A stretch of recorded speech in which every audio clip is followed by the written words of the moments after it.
Hello, I'm Gina, and this is English to Express It. In this video, I will talk about the language your students can use to create more equal collaboration in the classroom in English.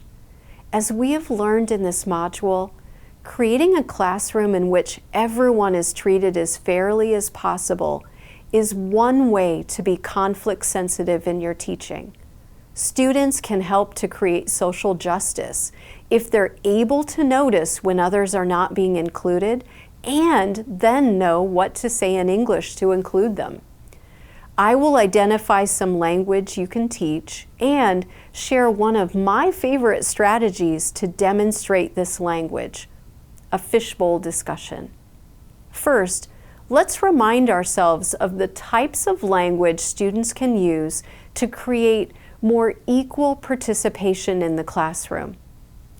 If students notice that someone has not been able to speak yet, they can point this out to the class or to the group. They can say, blank has not spoken yet, or we have not heard blank's idea. They can also invite the student who has not spoken yet into the discussion. They can ask the student, what do you think? Or they could ask the simple question, what about you? If someone in the group is speaking a lot, we might say holding the floor. This means that it might be difficult for others to share their ideas. What can students do? They can politely ask this person to give others a chance to talk. They could say something like, let's hear someone else's ideas now. Or students might want to politely interrupt someone who is speaking a lot to share their idea. How could they do this? They could say, I'm sorry to interrupt, but, or excuse me, but. This is useful language students can use to create more equal discussions. However, they might need some support and examples to better understand. One of my favorite ways to demonstrate discussion skills like these is to use the fishbowl method. You probably know what a fishbowl is, right? It's a clear bowl you can see through and watch the fish swimming. But there's another meaning too for teachers. It's a method for demonstrating something to your students. The fishbowl teaching strategy works like this.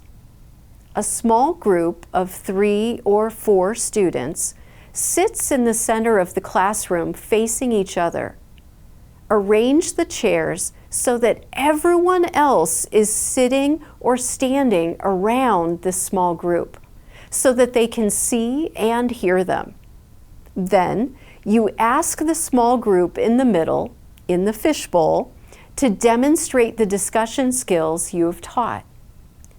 After they are done, everyone sitting or standing around the fishbowl shares what they noticed that went well and how the group could improve. To demonstrate using English to create more equal discussions, I would place a small group of students that includes at least one student who is more quiet at the center of the classroom. I would give them a topic to discuss and remind them to have a discussion that includes everyone equally. I would remind them of the English functional language they can use to make sure everyone is equally included. I would ask all those watching the fishbowl to notice if everyone participates equally and if the group uses the functional language to create an equal discussion. Afterwards, we would discuss what they noticed as a group. And of course, I always thank and praise the small group in the fishbowl for their bravery in demonstrating for us all. I hope you find the fishbowl method useful too.